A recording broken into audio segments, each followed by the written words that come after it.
All right, man, peace. So, brothers, as I always say, self-awareness is very important. The scriptures tell us that pride goes before destruction. And hopefully, someone has delivered that message to LeBron James, because it seems as though he's finally reached a moment of clarity. He's finally accepted that, like Dorothy, he's not in Kansas anymore. He's now in Oz. Oz is LA. And LA does not operate under the same rules, the same conventions, or the same parameters as in Cleveland, where he was allowed to operate without any repercussions for his actions or his childish behavior. He's being held to a whole other standard, a standard that he has tried to reject thus far due to his hubris. LeBron truly believes that he's greater than Kareem, than Magic Johnson, than Wilt Chamberlain, than Kobe Bryant. And I agree with him when it comes to certain players. A couple of those players, I agree with him. But the difference is not by much. And in these last stages of his career, if he's not careful, he will fall behind those players. And hopefully someone on his team, when I say his team, I'm not talking about the Lakers. I'm talking about Clutch Sports or his homeboy Randy or Maverick, whoever. Maybe one of them sat him down and helped him to grasp LeBron. Like Denzel said in the classic film, Remember the Titans, "You're killing me right now, Peter. You're killing me." That's what LeBron James is doing to his own career. This year has really torn up a large portion of the argument that he had to try to challenge Michael Jordan for #1 all time. And it's not going to be forgotten. The only way that he's going to be able to brush this under the table is to have a tremendous season next year, to play 75 plus games, seriously challenge for the MVP award, and the Lakers must win 50 plus games and challenge in the playoffs for the world championship. That's the only way that he can get his career arc back on track. When I say his career arc, I'm talking about serious consideration for being the best player of all time, allegedly. We all know that that's not the case and that he'll never catch Jordan. But at the very least, he can help give so many of his boo things in the media some fodder or some ammunition to keep that argument going. Right now, he's put them in a very awkward position. When I watch Nick Wright or Shannon Sharp in the morning, they just seem so confused. They seem so disheartened. They try to keep a brave face, but they know how bad they would look if they kept the same nonsense going. Shannon does not seem to care.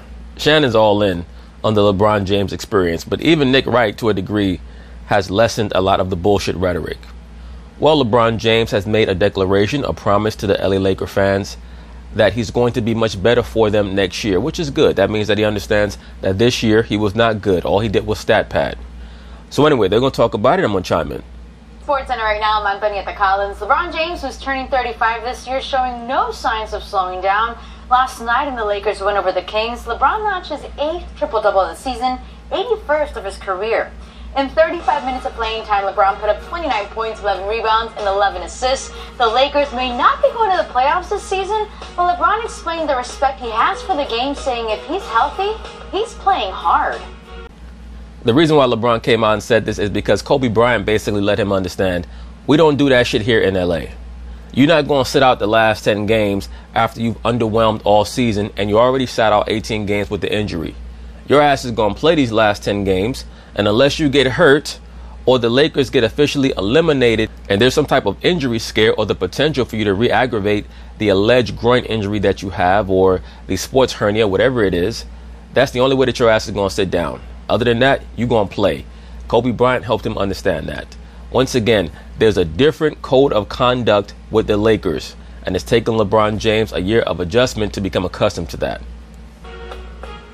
When I'm on the floor, I got to play my game no matter what our circumstances is.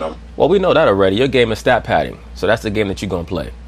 No matter how many minutes I'm out on the floor, through the basketball guys, I've always respected the basketball guys. If I'm on, these guys come in with the basketball gods. I've always respected the basketball gods. Well, if by the term basketball gods he means the all-time greats that came before him, no, that's not true. He does not respect them, because if he did, he would not get on television and talk about how he's the greatest player ever when he's lost 6 finals and only won 3. Now, on the contrary, if when he says basketball gods, he's talking about some demonic forces or some spirits that he thinks are going to guide his career either to success or failure, that's a whole other issue and a whole other topic. And in my view, there's a possibility, a very high probability, that that's what he's referring to. if I'm on the floor, I got to try to play as hard as I can, or do something to affect the game, you know, and not cheat the game. So, you know, if I'm out on the floor, if I'm in uniform, then, you know, I got to try to make things happen. I'm not saying I'm going to make every shot, not saying I'm going to make every play and not have any turnovers, but just try to make an impact in the game. LeBron also took to Instagram to reassure Lakers fans, saying, "Believe me, promise Laker Nation, the spell won't last much longer. I swear, the marathon continues." Now, brothers, look at this. It says, "Believe me, promise, hashtag Laker Nation, the spell won't last much longer." That lends even more credence to what I stated about what he means about the quote-unquote basketball gods, which is truly just him in a very cryptic way revealing what his true beliefs are, what his true spiritual affinity is, that being for witchcraft. He is a Kabbalist. That's why he went out to the West Coast, so that he could be more immersed in that energy, what they call Hollyweird. He's a spellcaster, so that's why he believes in spells. For more, let's get you back to First Take. Tony, thank you kindly. Welcome back to First Take, coming to you live from the Seaport District at Pier 17, brought to you by Chase. All right, the LeBron Lakers experiment hasn't exactly gone according to plan. The purple and gold officially out of playoff contention. You just heard and saw LeBron's comments about the future after his 8th triple-double of the season and Sunday's win over the Kings. Even A. Is LeBron letting himself off the hook here? LeBron has let himself off the hook for his whole career. The only difference between LeBron now and LeBron 12 years ago is that now he has many acolytes in the mainstream liberal sports media who will also let him off the hook. But this is common LeBron protocol. Whenever things are not going his way, he tries to think up various excuses that he believes will keep his critics at bay. That's all he's about. Yes, he is. And allow me to explain. I'm not talking about his willingness to play hard and play the way that he plays. That's a testament to his greatness. We should all not just respect it, but appreciate it because... Well, LeBron is playing once again because he knows that Kobe Bryant is on his ass. And Kobe Bryant is going to start speaking more and more if he believes that the standard that LeBron James is setting is not up to par for what Kobe expects from the Laker brand. With the championships, with the MVPs, with the money that he has earned, he could easily take off and nobody would be able to say a damn word. Bullshit. He's on the LA Lakers, dude. He's not on the Cleveland Cavaliers. He's playing on a franchise that has had many of the top 10 to top 15 all-time greatest players. LeBron James could not just do whatever he wants and nobody say a damn word anymore. No. And he hasn't done that. So it's mad props to him for that. We're going to give a guy props for playing out the season. Okay. Here's where I'm telling you he's letting himself off the hook. Here we go. When he tweets out or whatever he did, whether it was tweet or Instagram, where he was talking about Laker Nation, this side's going to come to an end. We going to make the playoffs. Damn that. Damn that. That's not why you're in L.A. And are you sure about that, Stephen A. Smith? Are you sure that you know why he's in L.A.? LeBron James says next year we're going to make the playoffs. What does that really mean? His eyes are not set on a championship. They never really were. This was just part of the next phase in his life. Right now, he's going through a period of transition where he wants to prepare himself for what's going to come next. In the meantime, yeah, he's going to get in great shape. He's going to be able to play, but he's tapering down. And I'm not speaking as much to LeBron as I'm speaking to that damn Rich Paul and any of his friends that are associated with LeBron that want to sit up there and talk about the 3 championships, the 4 NBA League MVPs. I don't want to hear that. You came to LA for a chip. Did he? Who says that? If LeBron James does not win a championship in LA, other than Elgin Baylor, who retired in 72, the same year they won the title, he will be the greatest marquee player to ever wear purple and gold and not deliver a chip to the Lakers. Yes, he will, Stephen A. Smith. And how will we then properly evaluate LeBron James should he not make the playoffs or should he never win a championship with the Lakers? Are you going to do what you're supposed to do, which is drop him down on your list of all-time greats? Or are you going to continue to be mesmerized by the physique and the explosiveness and all of the exterior things that hide what he lacks on the inside? It's up to you to figure out. I already know. Period. George Mikan did it. My man went back to George Mikan. Jerry West did it. Kareem Abdul-Jabbar did it. Wilt Chamberlain did it. Magic did it. Shaq did it. Kobe did it. LeBron would be the one who did not. Now, if you don't end up doing that and we look back and we reflect on your career, that's different. You see what I'm saying? Yeah. If you want to take that kind of attitude, Rich Paul, if you want to take that kind of attitude, all right, you know, when this career is over, I got no problems with it. None whatsoever. But you can't be playing right now with 3 years left on your deal and you talking about it don't matter what he does. Hell yes it does. Not to them, because their sights are set on making big money, Stephen A. They're not worried about championships right now. LeBron James's brand is, I did it the hard way. I grew up under a single mother. Quote unquote, nobody ever gave me anything. I worked from the ground up. I was drafted by a franchise that had never won anything. I left them because they were incompetent. I was able to learn my craft in Miami and win 2 championships. Go back to Cleveland and redeem that franchise. And by the way, I'm the most wokety woke athlete in the history of professional sports. I'm more wokety woke than Kareem Abdul-Jabbar, Muhammad Ali, Jackie Robinson, all of them. I'm a savior for so-called black people, even though I wanted to vote for Hillary Clinton. That's going to be his brand. Once again, wokeism is a part of the package for LeBron James.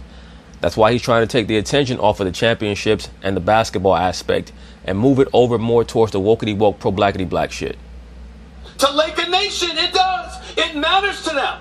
They care. They don't want to hear, oh, I've got nothing to prove. Damn that. What the hell we coming to the Staples Center for? You damn right you got something to prove. You're going to the Staples Center to be entertained. Remember, one of LeBron James's favorite movies is the Russell Crowe flick Gladiator. And what was one of the most famous lines from that film? Are you not entertained? As a matter of fact, I think that LeBron named one of his sons after the character that Russell Crowe played in the film Maximus. That's how infatuated he is with that movie. So that's all LeBron James is about. He's about entertainment. He's not really about winning. The winning is great. I mean, don't get it twisted. He wants to win. But winning is not at the forefront of his mind. Until you don't. As long as you wearing that uniform and you averaging 27 and you in the conversation, Max, as being arguably the greatest in the game while you are playing. You want to hear nothing about no damn playoffs? That's expected. You wouldn't have been there, by the way, if he hadn't got hurt. So let's be clear about that. They'd have been in playoffs if LeBron hadn't got hurt. But what I'm saying is... You don't know that. Because for all intents and purposes, their slide started when those talks about Anthony Davis started to swirl. And LeBron James did nothing to distract from the understanding or the notion that not only was he all in, but he was hopeful to have many of his younger members traded away from the team to bring on Anthony Davis, which made them lose faith and heart in him because they were idolaters. They were fanboys. So I think that there would have been a slide whether LeBron James got hurt or not. Don't be acting like, oh my goodness, we're going to end this playoff slide and that's all we got to do. I mean, look at the Western Conference right now.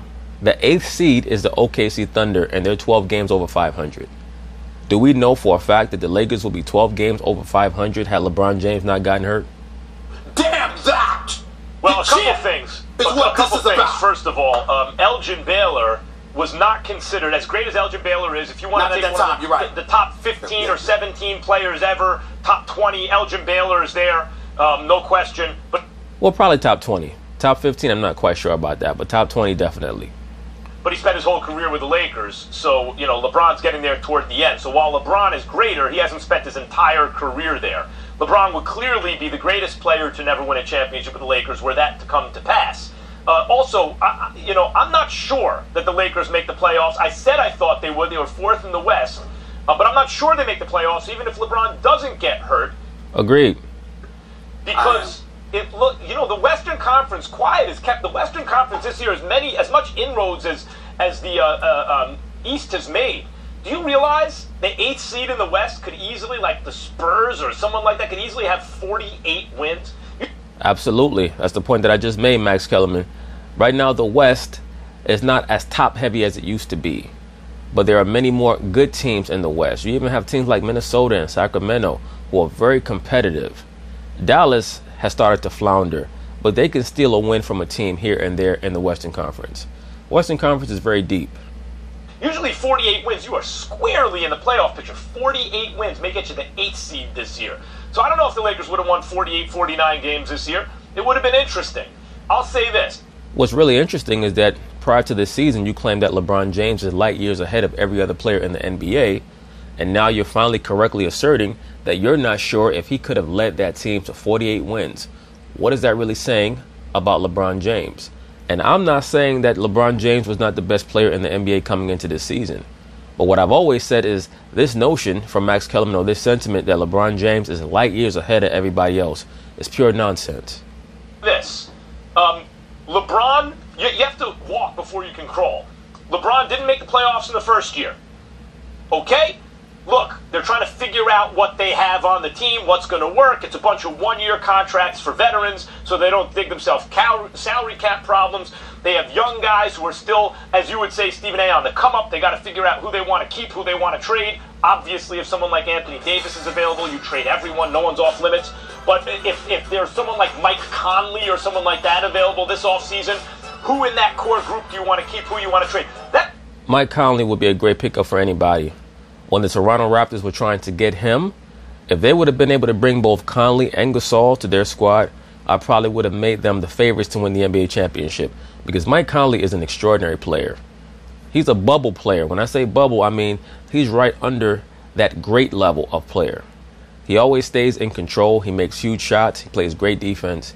Great player. And when I say great, I don't mean like on the level of a Steph Curry or someone along those lines. But Conley's the type of player that just by playing within himself could outplay Russell Westbrook or even a Dame Lillard in a series. That's the first season. Let's figure out what we got. The second season, sure, make the playoffs. I mean, the expectations were higher than this, but I'm talking about a realistic plan that would be fine.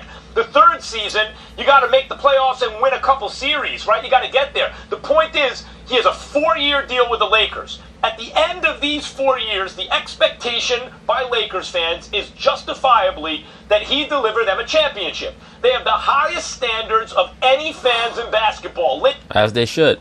Lakers fans, they expect you to win at least one championship. But let's not get it bent, Stephen A. That is what is on the table here. No doubt about it.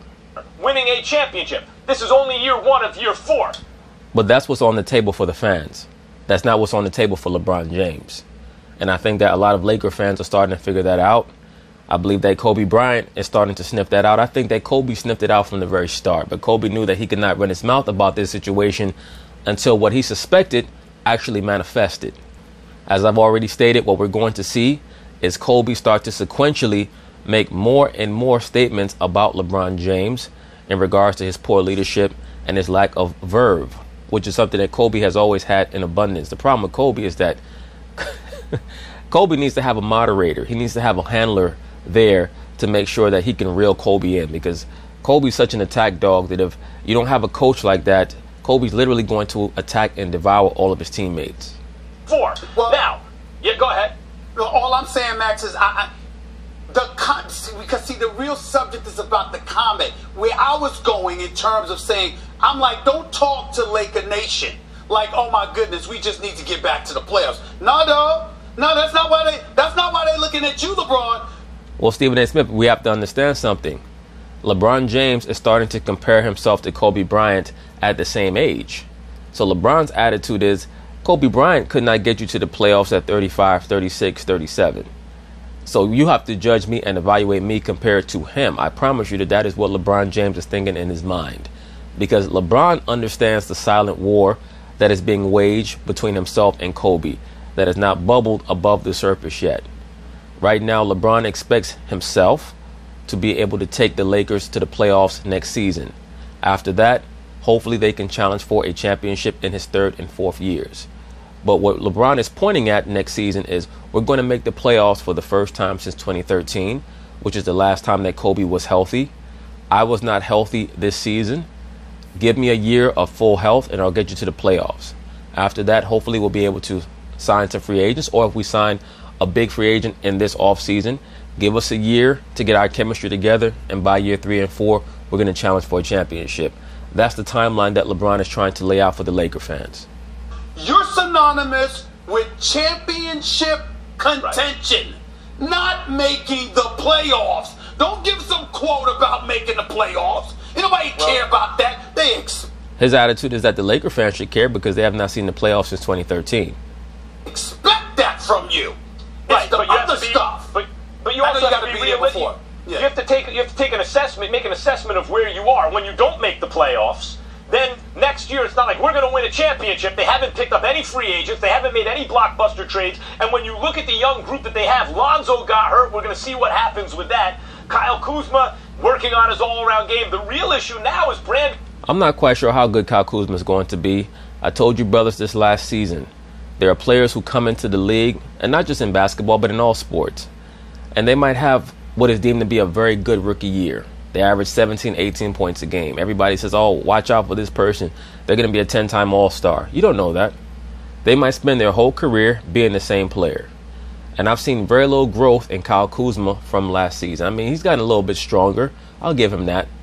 But do I ever see Kyle as a player who's going to be a playmaker, who's going to be a back-to-the-basket guy who can score in a myriad of ways and also distribute, rebound, play great defense? No, I don't see that.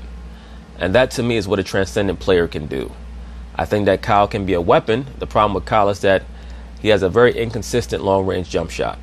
Brandon Ingram, I understand it does not appear to be the exact same blood clot issue that retired Chris Bosh. But Correct. damn, Lakers fans have got to be worried about that. It has to cause concern. And it also goes to show you how many things there are in the way between a young player with promise and an actual all-star. The Lakers have several young players with promise. They don't have any all-stars not named LeBron James. They must find minimum one other all-star, meaning one of these young guys has to emerge or they got to acquire one by hook or by crook. I'm not getting on you for being obvious. I get that. Please, I'm not getting at you like that on this particular conversation. What I'm saying, Max, is this. This year, we weren't even judging them accordingly. We understood from the moment LeBron went down and they started... I'm not quite sure if what you're saying is true, Stephen A. Smith. The Lakers and LeBron James were being judged prior to the season on making the playoffs. They did not make the playoffs. As a matter of fact, they pretty much had the same exact season this year that they had last year. The Lakers won 35 games last year. Are they going to win 35 games this year? That might be the race for LeBron James coming down the stretch of this season. Can we win more games this year than we won last year before I got here? So I can't quite agree with you that the Lakers were not being judged prior to this season or just before the season started. The judgment was LeBron is going to lead the Lakers to the playoffs for the first time in 5 or 6 years this year. Now, he has the excuse that he missed 18 games with injury. But to me, that's still not an excuse because the real reason why they slid is because of the toxicity introduced into their locker room by LeBron James. Struggling, that this was going to be an uphill climb. What I'm saying is when he wants to piggyback off this season and give a quote about, oh, we going to make it to the playoffs. No, bro, don't get this confused. But next year. I'm saying that, but nobody, what I'm saying is that nobody is thinking about that when it comes to LeBron. That's a foregone conclusion. Don't act like that's going to be enough. Laker Nation right now, with all the questions that people have brought, not us, but all the questions that others have brought up about questioning his commitment to Laker Nation and what their standards are, that's not, that court's not going to suffice. I understand what you're saying. It's like, LeBron, don't be slick and slip in like a lowering of the standard. Yeah, that's what I'm saying. He don't. Well, LeBron's been slick for his whole career. He wants to play both sides of the fence. I'm as great as Jordan, but also you can only expect me to make the playoffs with this team because that's what they did with Kobe. Well, you're not being compared to Kobe. You're being compared to Jordan. Now, if you want to say that you're at the same point in your career as Jordan was with the Wizards, now that would be an apt comparison, and I would not mind that. But just admit that, because we all know that at 34 years old, you're not willing to align yourself with a 39-year-old, 40-year-old Michael Jordan, even though I believe that that's the same stage in your career that you're at. I just don't see anyone coming to the Lakers to help LeBron. I don't see why anyone would want to do that. Unless they could pull off a major trade for Bradley Beal, we'll see. The Wizards may be willing to deal with the Lakers because John Wall's going to be out probably most of next season. They're going to want to see if they could start the rebuilding phase or the rebuilding process. And Bradley Beal is just balling out there right now. And maybe LeBron has been humbled enough over the last couple of seasons where he's actually willing to be able to work with a younger player. Very similar to how Shaq was when he went to Miami. Does have 4 years. This was year 1. We are coming up on year 2. Let's wait and see where they are. Remember, when he got to Miami, not 1, not 2, not 3, not 4. And he realized wow, winning championships is hard. Let's not get out ahead of our skis. Let's walk, crawl before we can walk. But nobody expected the Lakers to pretty much have the same exact record as they did last year with having LeBron James on the team. Well, there were a couple of guys who expected it. I just was not one of them. I wasn't one of them. But there are a couple of reasons why that has occurred. Number one being Mr. LeBron James, Mr. I love being uncomfortable, Mr. I love creating toxic environments where there are none, Mr. I love playing assistant general manager and then acting like I'm not when shit don't work, Mr. I tried to sell you guys to the highest bidder, but since I couldn't sell you, you guys should be all in on trying to help me get to the playoffs. That stuff just doesn't happen. It doesn't happen. And this cover story that Magic and LeBron tried to push that, hey, this is professional sports, you have to understand this. This dynamic has never occurred. If Michael Jordan tried to have Horace Grant and B.J. Armstrong traded for a great player, you think that would not have hurt their locker room? Michael would never have gotten involved in that, at least not publicly. He may have tried to go to Jerry Krause behind closed doors and keep it on the hush-hush. But both Michael and Jerry Krause would have known to not let this out because that would hurt the team dynamic. LeBron is so full of himself that he thinks he could just let everything out and things are just going to, fall where they fall. And if you don't like it, oh well. It is what it is.